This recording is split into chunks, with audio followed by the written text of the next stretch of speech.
السلام علیکم ورحمۃ اللہ۔ پیارے بھائیوں اور میری معززات ماؤں اور بہنوں، ترجمہ تفسیر القرآن الکریم سبق نمبر 12۔ اعوذ باللہ من الشیطان الرجیم۔ ان الذين كفروا سواء عليهم أأنذرتهم ام لم تنذرهم لا يؤمنون۔ ختم الله على قلوبهم وعلى سمعهم وعلى أبصارهم غشاوة ولهم عذاب عظيم۔ بے شک جن لوگوں نے کفر کیا ان پر برابر ہے، چاہے آپ نے انہیں ڈرایا ہو یا انہیں نہ ڈرایا ہو، ایمان نہیں لائیں گے۔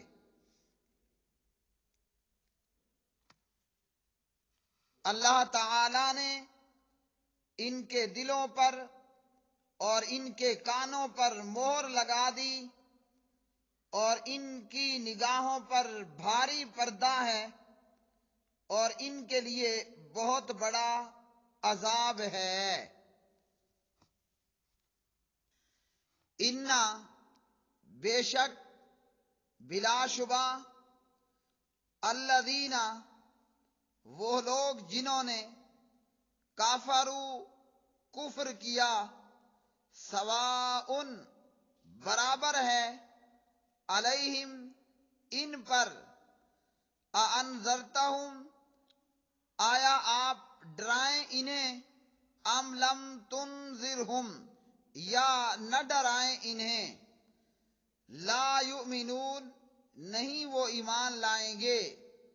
ختم اللہ مہر لگا دی ہے اللہ تعالی نے، علی قلوبہم ان کے دلوں پر، وعلی سمعہم اور ان کے کانوں پر، وعلی ابصارہم اور ان کی آنکھوں پر، غشاوۃ پردہ ہے، وَلَهُمْ اور ان کے لیے، عذاب عذاب ہے، عظیم بہت بڑا۔ میرے پیارے سامعین و سامعات، سورہ البقرہ اس کی پہلی 4 آیات میں اللہ سبحانہ و تعالی نے مومنوں کا ذکر کیا، ایمان والوں کی صفات بتلائیں، اور ان تلاوت شدہ 2 آیات کے اندر اللہ رب العالمین نے کافروں کا ذکر فرمایا۔ اس سے آگے کی آیات میں اللہ تعالی منافقوں کا ذکر فرما رہے ہیں، اور یہاں ان تینوں قسم کے لوگوں کا ذکر اس لیے فرمایا جو کامیاب ہونا چاہتا ہے وہ اپنے اندر ایمان والوں کی جیسی صفات پیدا کر لے، اور جو ناکامی سے بچنا چاہتا ہے کافروں اور منافقوں کے کرتوتوں سے اپنے آپ کو بچانے کی کوشش کر لے۔ حضرت عبداللہ ابن عباس رضی اللہ تعالی عنہما اس آیت مبارکہ کے تعلق سے بیان کرتے ہیں، ان الذین کفروا سواء علیہم۔ علی بن ابو طلحہ رحمہ اللہ ابن عباس سے اس آیت کے تعلق کے بارے میں روایت کرتے ہیں۔ ابن عباس نے کہا کہ پیارے نبی صلی اللہ علیہ وسلم اس بات کے شدید خواہش مند تھے کہ تمام لوگ دولت ایمان حاصل کر لیں، تمام لوگ ایمان اور ہدایت کی دولت کو قبول کر لیں اور حق اور سچ کی پیروی اختیار کر لیں۔ تب اللہ رب العالمین نے ان آیات کے ذریعے سے نبی علیہ الصلوۃ والسلام کو آگاہ فرمایا کہ دولت ایمان سے صرف وہی لوگ بہرہ مند ہوں گے لوح محفوظ میں جن کے مقدر میں سعادت و کامرانی لکھ دی گئی، اور جن کے مقدر میں شقاوت ہے، محرومی ہے، بدبختی ہے، وہ گمراہ ہی رہیں گے، گمراہ ہوں گے۔ ختم اللہ، ختم اللہ، اللہ نے مہر لگا دی۔ اس کے متعلق مفسرین نے کہا کہ انہوں نے جب شیطان کی پیروی کی، شیطان نے ان کو اپنے قابو پر لیا اور اللہ نے ان کے دلوں اور کانوں پر مہر لگا دی اور ان کی آنکھوں پر پردہ ڈال دیا، جس کی وجہ سے یہ لوگ ہدایت کو نہ تو دیکھ سکتے ہیں، نہ سن سکتے ہیں، نہ سمجھ سکتے ہیں۔ حالانکہ میرے پیارے سامعین و سامعات، بظاہراً ابو جہل کی آنکھیں موجود تھیں، ابو لہب کی آنکھیں موجود تھیں، اور آنکھیں اور کان یہ کام بھی کرتے تھے، لیکن حق کو قبول نہ کیا اور اندھے کے اندھے رہے، آنکھیں رکھ کر بھی بہرے بنے رہے، کان رکھ کر بھی۔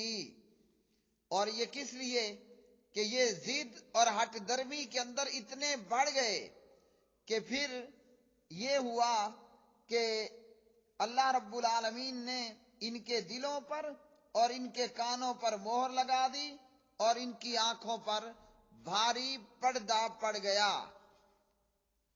اور اس کے تعلق سے امام مجاہد رحمہ اللہ نے کہا کہ گناہ دلوں کا احاطہ کر کے دلوں کو ہر طرف سے گھیر لیتے ہیں اور دل پر چڑھتے جاتے ہیں۔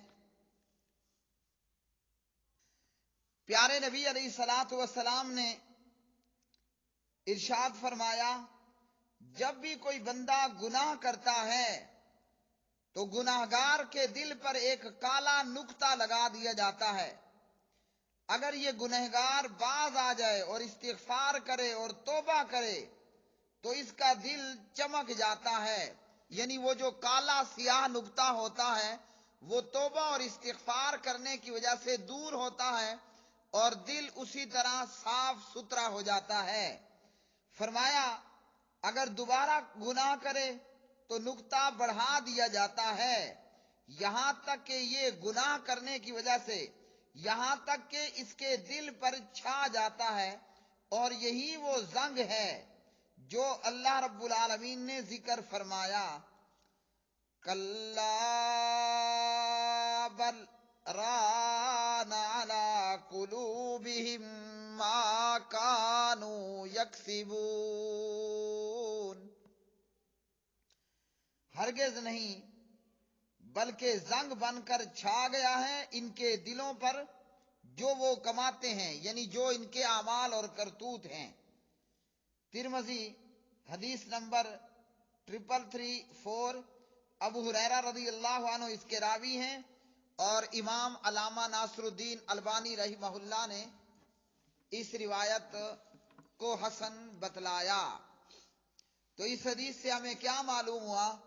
بندہ گناہ کرتا ہے، گناہ کی وجہ سے دل پر سیاہ نقطہ لگا دیا جاتا ہے، اور بندہ جب توبہ کرتا ہے، استغفار کرتا ہے، استغفر اللہ پڑھتا ہے، استغفر اللہ الذی پڑھتا ہے، اللہم انت ربی پڑھتا ہے، رب اغفر لی پڑھتا ہے، اللہم اغفر لی وارحمنی پڑھتا ہے، جب بندہ اللہم باعد بینی و بین خطایا پڑھتا ہے، جب بندہ توبہ اور استغفار کرتا ہے تو یہ نقطہ، کالا نقطہ جو گناہ کی وجہ سے لگا تھا، یہ دور ہوتا ہے اور دل پھر سے چمکنے لگتا ہے۔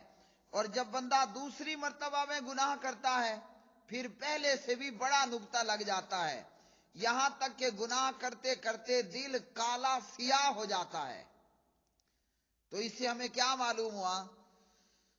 اللہ اکبر، ہمیں چاہیے ہم گناہ کرنے سے خود کو بچائیں۔ انسان ہیں، کمزور ہیں، گناہ ہو جاتا ہے، فوراً اللہ کی طرف رجوع کریں، توبہ اور استغفار کا اہتمام کریں تاکہ دل ہمارا سفید رہے اور اگر دل گناہ گر کر کر کے کالا بن جاتا ہے تو پھر یہی وہ زنگ ہے جو اللہ رب العالمین نے فرمایا۔